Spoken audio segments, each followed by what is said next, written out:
Welcome, everyone. Ready to dive into the story of King James. We're going all the way back, charting LeBron James's journey from high school, all the way to becoming an NBA superstar in the 2000s. Definitely a journey worth exploring. It is, and we'll uncover some surprising details and really try to connect the dots, reveal how those early years, well, they really shaped his relentless pursuit of a championship. I'm excited to get into it. I think LeBron's story is it's fascinating. We're going to see how every step from high school, to even the decision, each of them played a role in this quest for a ring. Absolutely. Okay, so let's rewind, right? Way back to Akron, Ohio, where it all began. LeBron's high school career, man, St. Vincent St. Mary High School, it was legendary. I mean, as a freshman, averaging 18 points and over 6 rebounds a game, leading his team to an undefeated season, a state championship. I mean, come on, that's unheard of. Yeah, unheard of. And what's fascinating is just to see how his dominance just grew. Every year his game just kept reaching new heights. Like he was averaging 25 points a game as a sophomore, then 28 as a junior. Then by his senior year, I mean, he was putting up a staggering 30 points per game, all while leading his team to multiple state championships. And you're talking about high school? High school. The kid was basically a walking highlight reel. It's insane. It's incredible to think about just how much attention he was getting at such a young age. Yeah. I mean, they moved games to college arenas just to fit the crowds, right? Yeah, absolutely. National rankings, televised games. The hype was unreal. You rarely see a high school player command that kind of national spotlight, and it really speaks to his talent. I mean, the media wasn't just creating hype. They were reflecting a truly exceptional talent. It's true. It's true. And then there's that iconic Sports Illustrated cover, right? Oh, yeah. From February 2002, The Chosen One. 17-year-old LeBron, and he's staring right at you. Right at you. With the weight of expectation on his shoulders. I remember seeing that cover and just thinking, wow, this kid is about to change the game. Yeah, that cover shot by Lebrecht, and Grant Waller wrote the article, really cemented the nickname. It wasn't just hype. It placed immense pressure on LeBron, but he kind of embraced it, He even got the Chosen One tattoo. Can you imagine carrying that burden of expectation at such a young age? It's mind-boggling, right? It makes you wonder, did the media, did they create the LeBron phenomenon? Yeah. Or were they just amplifying what was already an undeniable force? It's a complex question. LeBron was undoubtedly gifted, but the media's fascination with him, I think, propelled him to a whole new level of stardom. It was like they were documenting the rise of a legend in real time. In real time, exactly. Okay, let's fast forward now to the 2003 NBA draft. I mean, the anticipation was palpable. LeBron was the consensus #1 pick, and the Cleveland Cavaliers won the lottery with a 22.5% chance. Talk about destiny. The hometown hero returns to play for his city. Oh, it was a moment of pure elation for Cleveland fans. The Cavs were a struggling franchise, and LeBron was seen as their potential savior. But along with the excitement, there was also an immense pressure to deliver, right? Not only was LeBron expected to be an NBA star, but he was also tasked with lifting an entire city's hopes. Huge weight on his shoulders. He really was. And he delivered. He delivered right out of the gate. Rookie of the year, averaging almost 21 points per game. Yeah, I mean, it was clear the kid was the real deal. Oh, absolutely. But what's interesting is that despite LeBron's individual brilliance, the Cavaliers struggled to achieve consistent playoff success. They were good, but not great. Right. And this contrast between, individual success and team struggles, it became kind of, a recurring theme in LeBron's early years. It definitely did. They even made it to the NBA Finals in 2007, which is a huge accomplishment. Oh, it was massive. But they ended up getting swept by the San Antonio Spurs. Mm-hmm. The Spurs, they were known for their discipline system. Their Hall of Fame coach, Greg Popovich, I mean, they were a dominant force in the NBA at that time. They really were. And that finals loss, I think, was a pivotal moment for LeBron. Despite averaging 22 points, 7 rebounds, 7 assists, he was criticized for his lack of experience and composure in crucial moments. The Spurs, led by Tim Duncan and Manu Ginobili, they kind of exposed some weaknesses in LeBron's game, particularly his reliance on athleticism over, refined skills. Yeah, it was tough to watch. You could see the frustration building, despite all the accolades, multiple all-star selections, all-NBA teams. He even won an NBA scoring title by 2008, but LeBron was still chasing that elusive championship. Mm-hmm. And the questions started to emerge. Could he win a title with the Cavaliers? It's a question that would ultimately lead to one of the most controversial moments in NBA history, the decision. But before we get there, let's unpack those early years in Cleveland a bit more, I think. Yes, there's so much more to uncover. We've got to dive into the evolution of his game, his work ethic, those moments that really defined his early dominance. It's wild to think, like, even with all those impressive early seasons, there were still doubts about LeBron's ability to actually win a championship. You know, Oh, yeah. people questioned his leadership, his decision-making in, like, clutch moments, even his overall basketball IQ. Yeah, and it's fascinating how, LeBron kind of seemed to use that criticism, as fuel. Right. He spent those early years refining his game, working tirelessly to improve his weaknesses. You could really see that evolution in his play, season after season. Let's talk about that evolution. I mean, his scoring, obviously phenomenal from day one, but how did those other skills develop during those early years in Cleveland? His passing, for example, I mean, that became a major weapon. He went from averaging like around 6 assists per game as a rookie to nearly 8 assists per game by 2008. LeBron developed this incredible ability to read the floor, anticipate plays, and find his teammates for like easy baskets. He wasn't just a scorer anymore. He was a complete offensive player. That's what's so remarkable about him. He's this constant student of the game, always looking for ways to improve. And that dedication, you can see it reflected in like his advanced stats as well, right? Like his PER, his player efficiency rating steadily increased each year. And he was consistently among the league leaders in win shares, Yeah. which measures a player's overall contribution to winning. Absolutely. And he was putting up, historic numbers, but more importantly, he was impacting the game in ways that went beyond the box score. He was becoming a true leader, taking responsibility for his team's success and inspiring those around him to elevate their game too. You could see that leadership in specific moments, too. Right. Like in the 2007 Eastern Conference Finals against the Pistons. I mean, LeBron, he had this incredible Game 5 performance, scoring 29 of the Cavs' final 30 points to lead them to victory.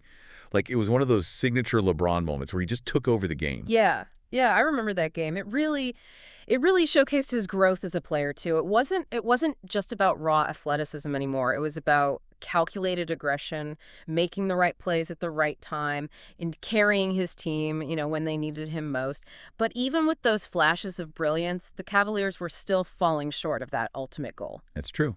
And that brings us back to the elephant in the room, Oh, yeah. the decision.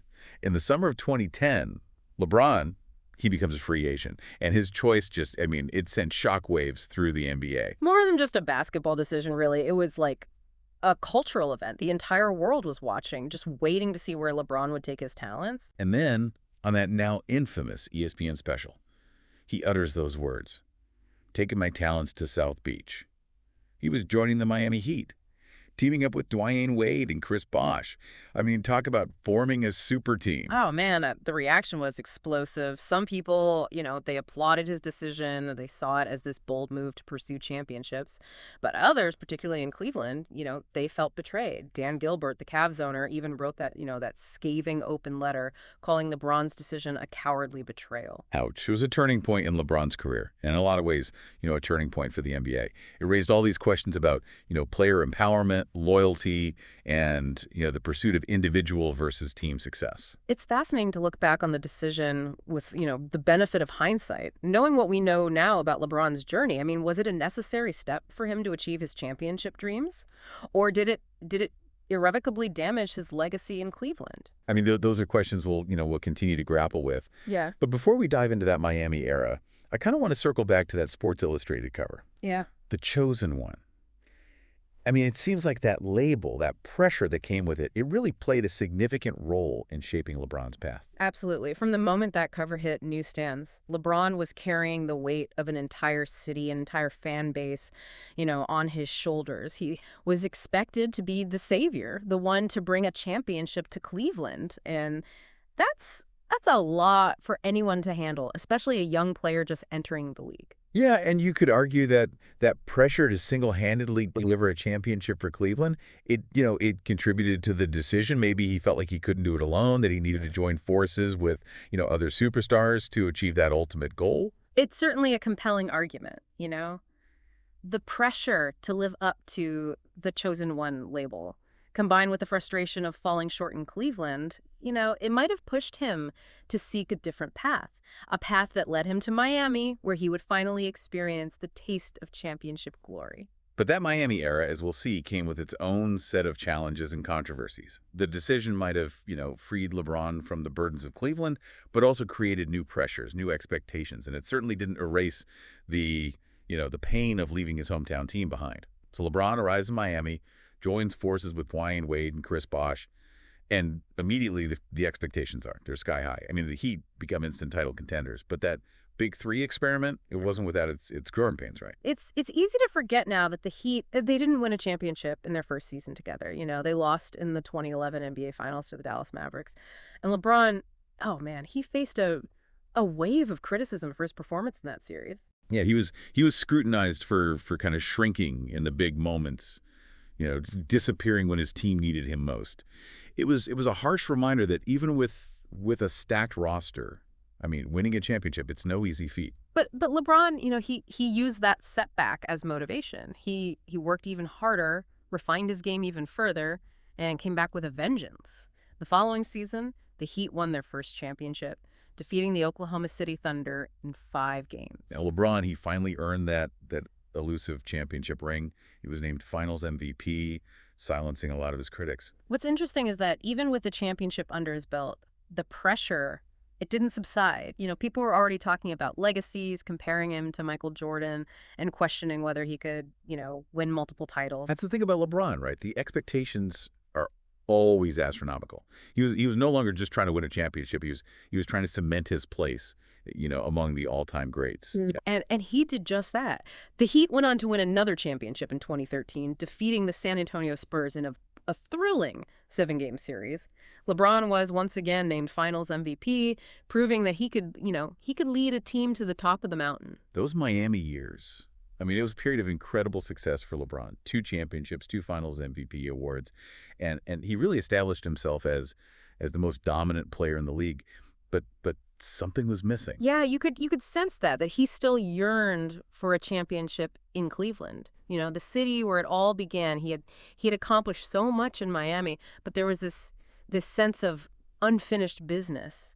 And then in the summer of 2014, in a move that shocked the basketball world, LeBron, he announces his return to Cleveland. He wrote this heartfelt letter explaining his decision, and expressing his desire to bring a championship to his hometown. It was a remarkable moment. It felt like, LeBron had come full circle, returning to where it all began with a renewed sense of purpose. And the pressure was, it was immense. This wasn't just about winning a championship. It was about, fulfilling a promise, about redeeming himself in the eyes of Cleveland fans. And in 2016, in one of the most dramatic NBA finals in history, LeBron led the Cavaliers to an improbable comeback victory over the Golden State Warriors, overcoming a 3-1 deficit to win the franchise's first ever championship. It was a storybook ending.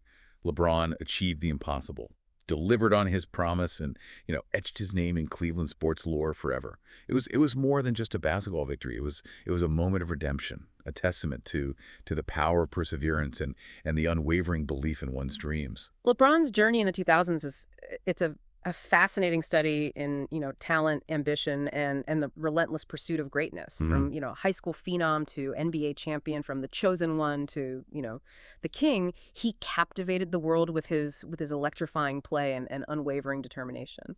And while his decision to leave Cleveland for Miami, it created a rift. His return and subsequent championship triumph, it really cemented his legacy as one of the most beloved athletes in Cleveland history. His story reminds us that even in the face of adversity and criticism, with hard work, dedication, and a belief in oneself, anything is possible. Well said. We've covered a lot of ground in this deep dive. We've only scratched the surface of LeBron's incredible journey. There are countless stories, moments, achievements that we haven't even touched upon. But hopefully this deep dive has provided some insights into what made LeBron James such a transformative figure in the NBA. Absolutely. And if you're interested in learning more, I encourage you to explore the details of his later years, his move to the Los Angeles Lakers, his continued pursuit of championships, and his ever-evolving legacy. LeBron's story, it's far from over, and it'll be fascinating to see how that next chapter unfolds.